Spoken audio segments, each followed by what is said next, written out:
दोस्तों, आज हम आपको रामायण से जुड़े उन 13 रहस्यों से अवगत कराएंगे जिन्हें आम जन बहुत कम जानता है या फिर जानता ही नहीं। हम में से अधिकांश लोगों को रामायण की कहानी पता है, लेकिन इस महाकाव्य के कुछ ऐसे भी रहस्य हैं जिनके बारे में लोगों को जानकारी नहीं है। रामायण के ऐसी ही 13 रहस्य को उजागर कर रहे हैं। ऐसा माना जाता है कि मूल रामायण की रचना महर्षि वाल्मीकि द्वारा की गई थी, लेकिन कई अन्य संतों और वेद पंडितों जैसे तुलसीदास, संत एकनाथ आदि ने इसके अन्य संस्करणों में भी रचना की है। आज हम महाकाव्य और इस महाग्रंथ से जुड़े उन रहस्यों को उजागर करेंगे जिनके बारे में बहुत कम लोग जानते हैं। नंबर 1, रामायण के हर 1000 श्लोक के बाद आने वाले पहले अक्षर से गायत्री मंत्र बनता है। गायत्री मंत्र में 24 अक्षर होते हैं और वाल्मीकि रामायण में 24,000 श्लोक हैं। रामायण के हर 1000 श्लोक के बाद आने वाले पहले अक्षर से गायत्री मंत्र बनता है। यह मंत्र इस पवित्र महाकाव्य का सार है। गायत्री मंत्र को सर्वप्रथम ऋग्वेद में उल्लेखित किया गया है। नंबर 2, राम और उनके भाइयों के अलावा राजा दशरथ एक पुत्री के भी पिता थे। श्री राम के माता पिता व भाइयों के बारे में तो प्राय सभी जानते हैं, लेकिन बहुत कम लोगों को यह मालूम है कि राम की एक बहन भी थी जिनका नाम शांता था। वे आयु में चारों भाइयों से काफी बड़ी थी। उनकी माता कौशल्या थी। ऐसी मान्यता है कि एक बार अंगदेश के राजा रोमपद और उनकी रानी वर्षिणी अयोध्या आए। उनको कोई संतान नहीं थी। बातचीत के दौरान जब राजा दशरथ को यह बात मालूम हुई तो उन्होंने कहा कि मैं अपनी बेटी शांता को संतान के रूप में दूंगा। यह सुनकर रोमपद और वर्षिणी बहुत खुश हुए। उन्होंने बहुत स्नेह से उसका पालन पोषण किया और माता पिता के सभी कर्तव्य निभाए। एक दिन राजा रोमपद अपनी पुत्री से बात कर रहे थे। उसी समय द्वार पर एक ब्राह्मण आए और उन्होंने राजा से प्रार्थना की कि वर्षा के दिनों में खेती की जुताई में राज दरबार की ओर से मदद प्रदान करें। राजा को यही सुनाई दिया और वे पुत्री के साथ बातचीत करते रहे। द्वार पर आए नागरिक की याचना न सुनने से ब्राह्मण को दुख हुआ और वे राजा रोमपद का राज्य छोड़कर चले गए। वह ब्राह्मण इंद्र के भक्त थे। अपनी भक्त की ऐसी अनदेखी पर इंद्रदेव राजा रोमपद पर क्रुद्ध हुए और उन्होंने उनके राज्य में पर्याप्त वर्षा नहीं की। इससे खेतों में खड़ी फसलें मुरझाने लगी। इस संकट की घड़ी में राजा रोमपद ऋष्यशृंग ऋषि के पास गए और उनसे उपाय पूछा। ऋषि ने बताया कि वे इंद्रदेव को प्रसन्न करने के लिए यज्ञ करें। ऋषि ने यज्ञ किया और खेत खलियान पानी से भर गए।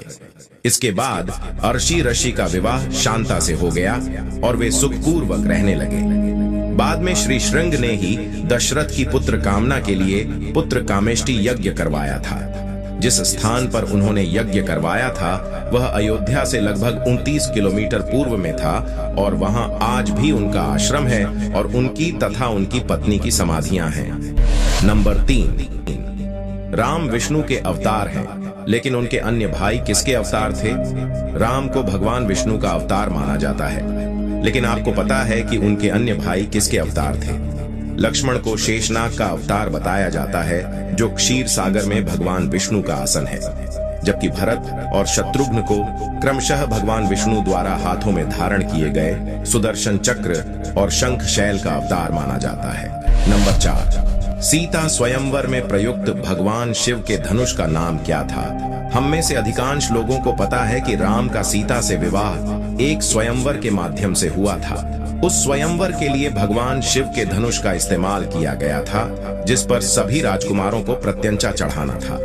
लेकिन बहुत कम लोगों को पता होगा कि भगवान शिव के उस धनुष का नाम पिनाक था। नंबर 5, लक्ष्मण को गुड़ाकेश के नाम से भी जाना जाता है। ऐसा माना जाता है कि वनवास के 14 वर्षों के दौरान अपने भाई और भाभी की रक्षा करने के उद्देश्य से लक्ष्मण कभी सोते नहीं थे। इसके कारण उन्हें गुड़ाकेश के नाम से भी जाना जाता है। वनवास की पहली रात को जब राम और सीता सो रहे थे तो निद्रा देवी लक्ष्मण के सामने प्रकट हुई। उस समय लक्ष्मण ने निद्रा देवी से अनुरोध किया कि उसे ऐसा वरदान दें कि वनवास के 14 वर्षों के दौरान उन्हें नींद न आए और वह अपने प्रिय भाई और भाभी की रक्षा कर सके। निद्रा देवी इस बात पर प्रसन्न होकर बोली कि अगर कोई तुम्हारे बदले 14 वर्षों तक सोए तो मैं तुम्हें यह वरदान दे सकती हूँ। इसके बाद लक्ष्मण की सलाह पर निद्रा देवी लक्ष्मण की पत्नी और सीता की बहन उर्मिला के पास पहुंची। उर्मिला ने लक्ष्मण के बदले सोना स्वीकार कर लिया और पूरे 14 वर्षों तक वह अपनी और लक्ष्मण की निद्रा को भोगती रही। नंबर 6, उस जंगल का नाम जहां राम, लक्ष्मण और सीता वनवास के दौरान रुके थे। क्या था रामायण महाकाव्य की कहानी के बारे में? हम सभी जानते कि राम और सीता लक्ष्मण के साथ 14 वर्षों तक के लिए वनवास गए थे और राक्षसों के राजा रावण को हराकर वापस अपने राज्य लौटे थे। हम में से अधिकांश लोगों को पता है कि राम, लक्ष्मण और सीता ने कई साल वन में बिताए थे, लेकिन कुछ ही लोगों को उस वन के नाम की जानकारी होगी। उस वन का नाम दंडकारण्य था, जिसमें राम, सीता और लक्ष्मण ने अपना वनवास बिताया था। यह वन लगभग 35,600 वर्ग मील में फैला हुआ था, जिसमें वर्तमान छत्तीसगढ़, उड़ीसा, महाराष्ट्र और आंध्र प्रदेश के कुछ हिस्से शामिल हैं। उस समय यह वन सबसे भयंकर राक्षसों का घर माना जाता था, इसलिए इसका नाम दंडकारण्य था, जहां दंड का अर्थ सजा देना और अरण्य का अर्थ वन है। नंबर 7, लक्ष्मण रेखा प्रकरण का वर्णन वाल्मीकि रामायण में नहीं है। पूरे रामायण की कहानी में सबसे पेचीदा प्रकरण लक्ष्मण रेखा प्रकरण है, जिसमें लक्ष्मण वन में अपनी झोपड़ी के चारों ओर एक रेखा खींचते हैं। जब सीता के अनुरोध पर राम हिरण को पकड़ने और मारने की कोशिश करते हैं, तो वह हिरण राक्षस मारीच का रूप ले लेता है। मरने के समय में मारीच राम की आवाज में लक्ष्मण और सीता के लिए रोता है। यह सुनकर सीता लक्ष्मण से आग्रह करती कि वह अपने भाई को मदद पहुंचाए, क्योंकि ऐसा प्रतीत होता है कि उनके भाई किसी मुसीबत में फंस गए हैं। पहले तो लक्ष्मण सीता को अकेले जंगल में छोड़कर जाने को राजी नहीं हुए, लेकिन बार बार सीता द्वारा अनुरोध करने पर वह तैयार हो गए।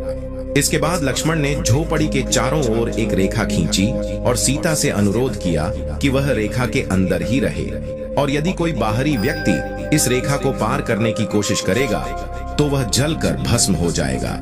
इस प्रकरण के संबंध में अज्ञात तथ्य यह है कि इस कहानी का वर्णन न तो वाल्मीकि रामायण में है और न ही रामचरितमानस में है, लेकिन रामचरितमानस के लंका कांड में इस बात का उल्लेख रावण की पत्नी मंदोदरी द्वारा किया गया है। नंबर 8, रावण एक उत्कृष्ट वीणा वादक था। रावण सभी राक्षसों का राजा था। बचपन में वह सभी लोगों से डरता था, क्योंकि उसके 10 सिर थे। भगवान शिव के प्रति उसकी दृढ़ आस्था थी। इस बात की पुख्ता जानकारी कि रावण एक बहुत बड़ा विद्वान था और उसने वेदों का अध्ययन किया था। लेकिन क्या आपको पता है कि रावण के ध्वज में प्रतीक के रूप में वीणा होने का कारण क्या था? क्योंकि रावण एक उत्कृष्ट वीणा वादक था, जिसके कारण उसके ध्वज में प्रतीक के रूप में वीणा अंकित था। हालांकि रावण इस कला को ज्यादा तवज्जो नहीं देता था, लेकिन उसे यंत्र बजाना पसंद था। नंबर 9, इंद्र के विशाल होने के कारण कुंभकर्ण को सोने का वरदान प्राप्त हुआ। रामायण में एक दिलचस्प कहानी हमेशा सोने वाले कुंभकर्ण की है। कुंभकर्ण रावण का छोटा भाई था, जिसका शरीर बहुत ही विकराल था। इसके अलावा वह पेटू भी बहुत था। रामायण में वर्णित है कि कुंभकर्ण लगातार 6 महीने तक सोता रहता था और फिर सिर्फ एक दिन खाने के लिए उठता और फिर पुनः 6 महीने के लिए सो जाता।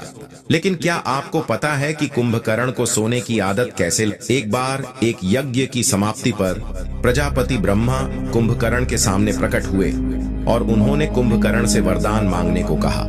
इंद्र को इस बात से डर लगा कि कहीं कुंभकर्ण वरदान में इंद्रासन न मांग ले। अतः उन्होंने देवी सरस्वती से अनुरोध किया कि वह कुंभकर्ण की जिह्वा पर बैठ जाएं, जिससे वह इंद्रासन के बदले इंद्रासन मांग ले। इस प्रकार इंद्र की वर्षा की वजह से कुंभकर्ण को सोने का वरदान प्राप्त हुआ था। नंबर 10, नासा के अनुसार रामायण की कहानी और आदम का पुल एक दूसरे से जुड़े हुए हैं। रामायण की कहानी के अंतिम चरण में वर्णित है कि राम और लक्ष्मण ने वानर सेना की मदद से लंका पर विजय प्राप्त करने के लिए एक पुल का निर्माण किया था। ऐसा माना जाता है कि यह कहानी लाखों वर्ष पहले की है। हाल ही में नासा ने एक पाक झलड़ मरु मध्य में श्रीलंका और भारत को जोड़ने वाले एक मानव निर्मित प्राचीन पुल की